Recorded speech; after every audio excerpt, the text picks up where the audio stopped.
G'day, this is Dr. Justin Coulson. I've always loved a good duet, a collaboration that brings the very best of two people together. I'm thinking Islands in the Stream by Kenny and Dolly.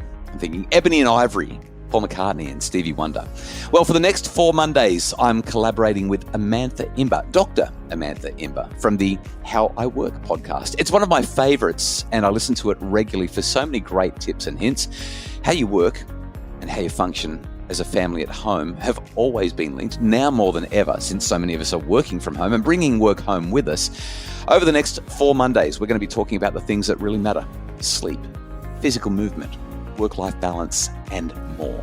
For our first collaboration, Amantha and I are going to be talking about the importance of sleep for effective functioning as people and parents. So we've heard it all before, that sleep is vital for managing our stress, managing our health, and basically being at our best.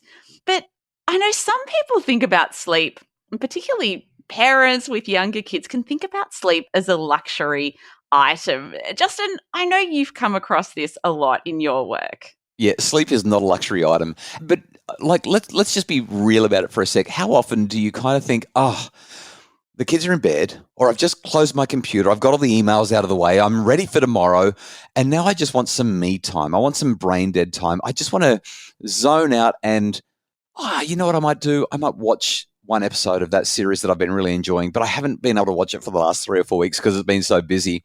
But I'll just watch one episode. It's already 10 o'clock at night, maybe 10:30. And you put it on and you're watching it and you go, gee, I love this.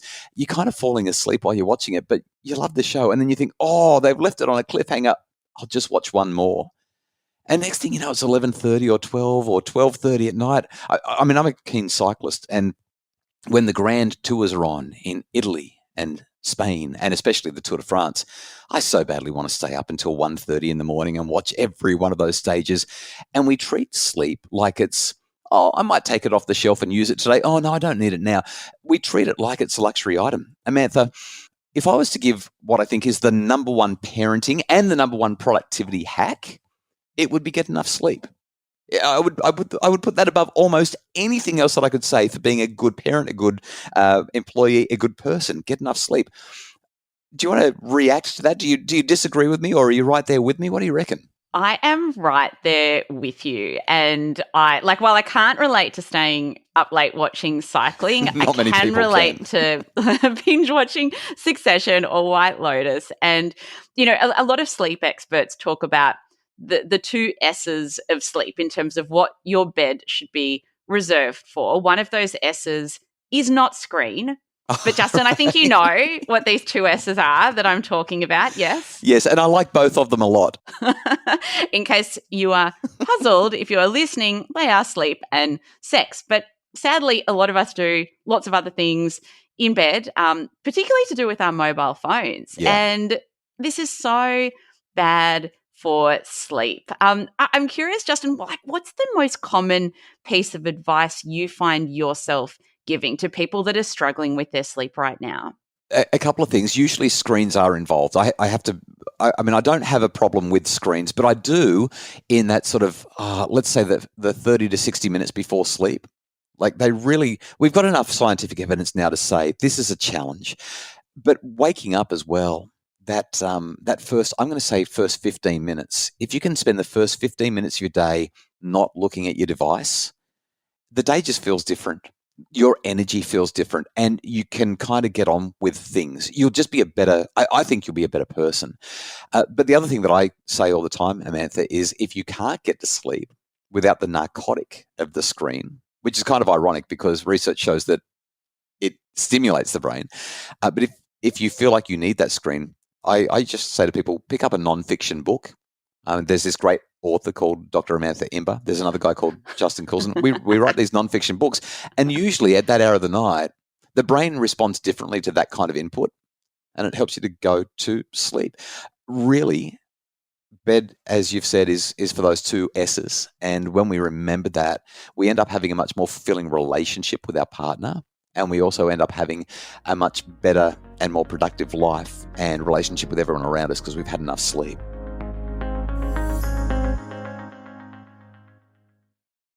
I love what you said about not going straight to your mobile phone when you wake up. And what I've been reading a lot about lately is the importance of getting natural light soon after you wake. I So love it. this can be as little as 5 minutes of natural light. And obviously, this is a bit more difficult in the winter because obviously in Australia, where we're recording this from, we are about to head into winter where it is darker for longer. But what we know from a lot of scientific research is that if we can look at natural light, the sun rising, the daylight, it helps reset our internal body clock, which means that when bedtime comes around, we will feel sleepy at the time that we need to feel sleepy to get a good amount of sleep. So, a hack that I love is either getting outside just for a quick walk, 5 or 10 minutes, take the kids, or if the morning is just too crazy to do that, at least try to be near some natural light, whether that be like a window in your home, or perhaps if you're working from an office, when you get to the office, just try to get some natural light. It helps immensely in setting yourself up for where you need to be body clockwise. Some people are hearing what you're saying, Amantha, and saying this is a special form of torture. I can't imagine doing it myself, let alone trying to get the kids out of bed in the morning for it. And yet, like you said, so much evidence for it. We specifically moved to the coast so that we could be near the beach and have those mornings watching the sunrise. And we make sure that we do it several times a week. It's really hard to do it, but oh my goodness, gee, it feels good.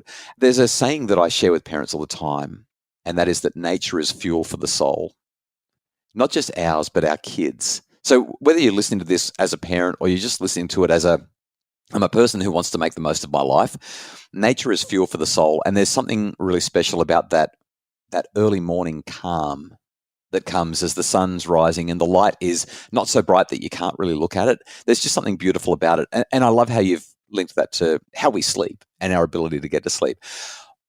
I'm also thinking specifically in a parenting context, but it applies to all of us.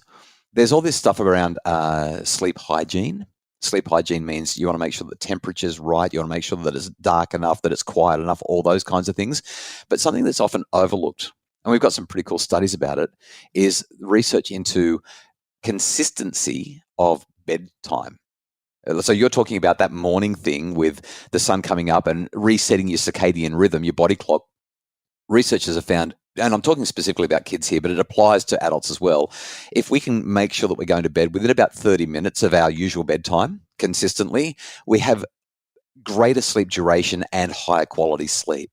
So if the kid's bedtime is 8 o'clock, you want them going to bed between 7:45 and 8:15 more often than not. Those late nights blow it apart. And for you as an adult, work out what time you've got to get up and then count back the hours. Again, sleep's not a luxury item. If you need your 8 hours and you've got to be up at, well, for me, because I'm a bit silly, somewhere between 4 and 4:30, that means bedtime's got to be around 8:30 at night. Or like, you turn into a pumpkin. Like, you just can't function long term. 1 or 2 days, no problem. But long term, it's a disaster zone. It is. And on the flip side of going to bed at a similar time, we talked about morning exposure to light, but also waking up at the same time every day is huge. And I think that people really underestimate this. Like, Yeah. I liken this to, I travel a lot for work, and sometimes that will involve crossing small time zones, like going from Melbourne, where I'm based, to New Zealand, where there's a 2-hour time difference. And I know I always underestimate how much that will mess with me. I'm like, it's only 2 hours. It knocks you around so much. It really does. Yeah. But then you think about how a lot of people behave with their sleep. Like, they might get up at, say, 6 a.m. or 6:30 a.m. To get to work or to get the kids out the door in time to do school drop-off and then get to the office. But then on the weekend, things are a bit more chill and it's quite easy to sleep in till 8 or 9 a.m. Yes. That is pretty much like flying to New Zealand every weekend and then returning and getting jet lag on Monday. And, no one likes jet lag. So try to wake up at the same time every day. You'll feel a whole lot better. Yeah, I love that. I do the same. New Zealand, Perth, sometimes to Asia with my travels, and I find that 2-hour time zone is really, really hard to take. Just recently, my family went on a cruise, and we headed through the Pacific to Hawaii. And every day or every second day, depending on how much ground we traveled across, we had to keep on changing our clocks by 1 hour. And by the end of the week, we'd done 4 or 5 of those changes, and I was a basket case. I was so sleep deprived because I lost an hour every single night. And it reinforced me, if we want to be healthy, if we want to be happy, if we want to be balanced, if we want to be good employees, if we want to be good parents, if we want to be good partners, we need to get our sleep. We absolutely do. Justin, I've loved hearing your tips for a better night's sleep. And I'm thinking we'll hopefully both sleep well tonight after having such a fun chat about it. Yeah, and I love yours as well. I'm going to work a little bit more consistently on that light shower in the morning. Such a great idea. And I got to get screens out of my bedroom. I needed that reminder. I love collaborating with people, and I love the conversation that Dr. Amantha Ember and I have just had. The Happy Families podcast for today has been produced by the iHeart Radio Network Australia. Our executive producer is Craig Bruce, and Kylie and I will be back tomorrow on the Happy Families podcast. If you'd like more info about making your family happier, please visit happyfamilies.com.au or check out our Facebook page, Dr. Justin Coulson's Happy Families.